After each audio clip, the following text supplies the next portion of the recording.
Okey kan, kita sambung sikit lagi kita punya PDPR kita. Okey, untuk minggu ni insya-Allah. Okey. So, kita pergi kepada bab 3. Okey, iaitu masih lagi rawatan sisa pekerja, tapi kita pergi pada 3 topik, 3.13, 3.14 dan 3.15. Okey. So, apa yang dalam 3.13 ialah cara pengurusan sisa pekerjaan. Tadi kita dah buat sampah apa semua. So, sekarang ni kita nak menguruskan sisa pekerjaan tu. So, pengurusan sisa pekerjaan boleh dibahagikan kepada 5 bahagian, iaitu pengurangan, guna semula, kitar semula, rawatan perantaraan dan pelupusan. Okey, apa yang dikatakan sebagai pengurangan? Pengurangan ini meminimumkan penggunaan bahan dalam setiap proses pembuatan atau penggunaan sesuatu produk. Nak meminimumkan penggunaan bahan-bahan tu. Dan satu lagi, nak memilih bahan dengan bijak dan bahan yang perlu digunakan sahaja. Itu maksudnya pengurangan. Okey, so terdapat berada 4 kaedah macam mana kita nak mengurangkan penghasilan sisa pekerjaan. Okey, yang pertama, okey, saya keluar saya punya pen dulu. Okey, yang pertama, memanjangkan jangka hayat sesuatu barang. Contohnya tayar. Okey. 2, membaiki barang yang rosak bagi mengelakkan pembelian barangan baru. Jelas kat situ, tak payah kita nak terangkan lebih lanjut. Yang ketiga, mereka bentuk produk yang dapat diisi semula dan ataupun digunakan semula, seperti menggunakan botol mineral yang sama untuk mengisi air mineral tanpa perlu membeli botol air mineral yang baru. Okey, yang keempat, mengelakkan pengguna mengelakkan penggunaan produk pakai buang, sepertinya yang sukar dilupuskan, seperti lampin bayi. Okey.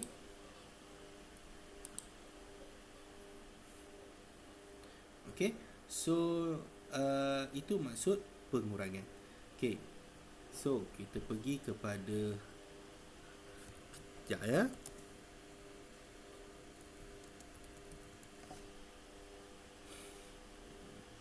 Okey. Next kita pergi kepada apa itu guna semula. Tadi pengurangan, ni sekarang kita nak guna semula. Ini beberapa langkah pengurusan sisa pekerjaan. Ingat balik sekali ya. Menggunakan bahan atau produk secara berulang-ulang. Penggunaan bekas makanan dan bekas plastik. Okey. Seterusnya kita pergi kepada kitar semula. So, kita nak mengasingkan sisa pekerjaan.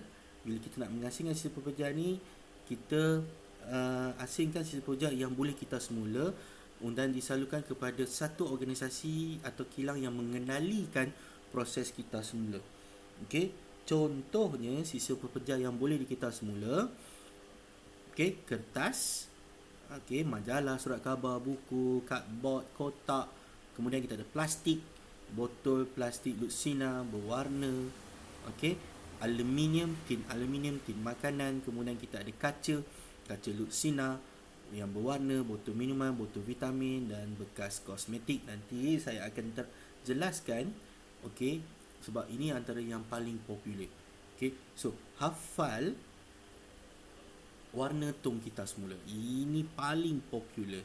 Okey, yang kaca tu jangan sebut warna koko, bukan koko. Kita boleh panggil dia warna coklat.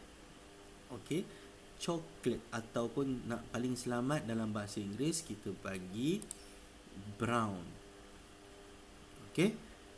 Okey, hafal yang ni. Nanti tak apa, nanti dia ada ulangan balik yang ni, nanti kita terangkan balik semula. Okey, semua kemudian kita ada rawatan perantaraan. Okey, bagi sisa yang tak boleh kita semula tu akan dihantar ke pusat rawatan perantaraan, isi padunya akan dikurangkan ataupun dimampatkan. Contoh proses rawatan yang digunakan dalam Malaysia ada 2.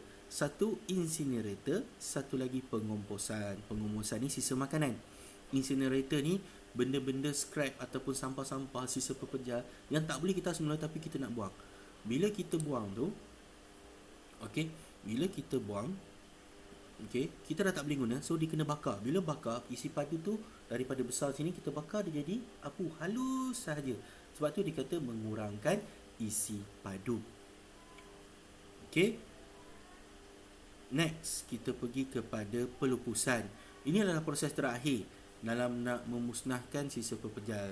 Yang ni selalu yang dekat rumah-rumah kita ni. Okey, lori sampah mai ambil, bawa pergi satu kawasan lapang. Okey, itu maksudnya pelupusan. Okey, proses terakhir yang melibatkan pemusnahan sisa pepejal yang telah atau belum diproses. So tapak pelupusannya biasanya diletakkan di tempat bekas-bekas tapak kuari, kawasan rendah dan kawasan tanah tinggi. Kurang sistematik akan menyebabkan pencemaran bau udara terhadap persekitaran setempat. Hal ini akan mengakibatkan masalah kesihatan terhadap masyarakat setempat. Kalau terbakar, dia bukan terbakar pada lapisan atas, pada bahagian-bahagian bawah tu dia akan terbakar. Walaupun kita padam bahagian atas, bawah tu pun tetap akan terbakar. Dia akan mengeluarkan gas-gas yang beracun. Okey. Okey, so ini adalah hierarki pengurusan sisa pepejal. Hierarki ni, okey, sepatutnya yang terbaik pelupusan itu, maksudnya kita lupus dekat tapak pelupusan tu dengan kuantiti yang sedikit. Okey. Sekejap ya, saya bawa keluar pen, saya tunjuk. Okey, ini yang terbaik. Yang ni yang terbaik. Keadaan sekarang pelupusan tu banyak. Jadi banyak sampah yang kita kena lupuskan. Okey, yang paling baik adalah guna semula sisa ini, kita kena pelbagai, kita kena banyakkan. Kemudian pengurangan, kemudian kita semula perawatan sisa, ada dua saja, pengebosan dengan incinerator. Okey. So ini adalah hierarki yang patut dilakukan. Okey, next.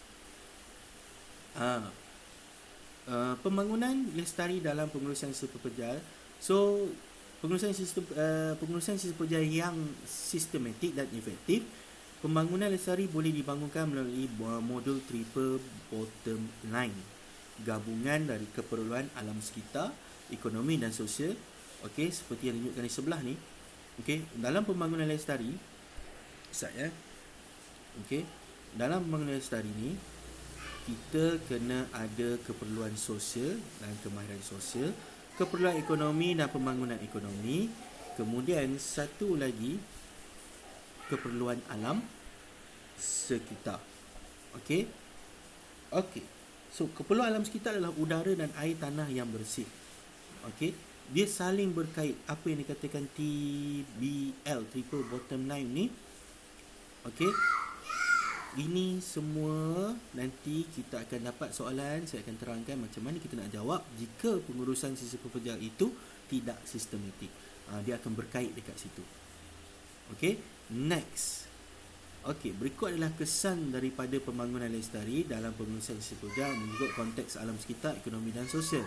So, dalam alam sekitar, sisa pepejal akan dihantar ke tapak pelupusan, perlu dikurangkan. Kaedah tu perlu dikurangkan untuk mengelakkan timbunan sisa pepejal. Okey, so benda ni akan memberi impak negatif pada alam sekitar. Okey, dan dia memberi kesan negatif pada sosioekonomi ataupun sosial masyarakat setempat dan pembangunan ekonomi. Dia akan berkait rapat. Kemudian kalau kita tengok ekonomi pula, pengurusan sisa pepejal yang teratur akan menghasilkan kawasan sekitar yang bersih dan cantik. Okey, so dia akan menarik pelancong asing untuk datang ke Malaysia dan menyumbang kepada ekonomi negara. Dia asingkan benda ni. Okey, kemudian kita pergi kepada alam sekitar. Okey, pengurusan sisa pepejal yang teratur di tapak pelupusan sisa pepejal akan menyebabkan tiada pembebasan gas metana yang boleh membahayakan kesihatan awam. Okey, oleh itu kerjasama daripada semua pihak bagi memastikan sisa pepejal ini dapat diuruskan dengan lebih efektif. So tamat kita untuk episod yang ke-2. So saya akan masukkan lagi slide ni dalam grup dan saya akan bagi soalan. Okey, terima kasih.